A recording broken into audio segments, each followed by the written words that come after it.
তুরস্কের পশ্চিমাঞ্চলীয় এস্কিসেহিরের কাছে ভয়াবহ দাবানল নেভাতে গিয়ে অন্তত 10 জন বনকর্মী ও উদ্ধারকর্মী নিহত হয়েছেন বলে জানিয়েছে দেশটির কর্তৃপক্ষ। নিহতদের মধ্যে 5 জন বনকর্মী এবং 5 জন উদ্ধারকর্মী রয়েছেন বলে নিশ্চিত করেছেন তুরস্কের কৃষিমন্ত্রী ইব্রাহিম ইউমাকলি।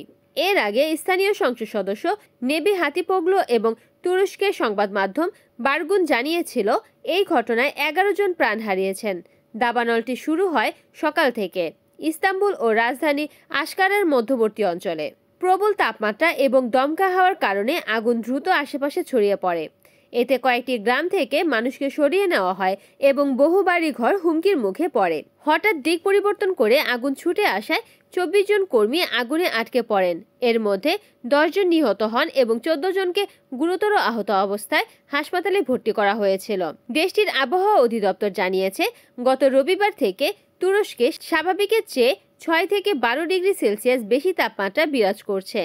এর ফলে দেশটির বিভিন্ন অঞ্চলে একের পর এক দাবানল ছড়িয়ে পড়ছে। বিজ্ঞানীরা দীর্ঘদিন ধরেই সতর্ক করে আসছেন, জীবাশ্ম জ্বালানির ব্যবহার ও মানবসৃষ্ট জলবায়ু পরিবর্তনের ফলে তাপপ্রবাহ ও এ ধরনের চরম আবহাওয়া আরও ঘন ঘন এবং ভয়াবহ আকারে ফিরে আসবে। Desk news, Kamruzzaman Kamrul, NN TV।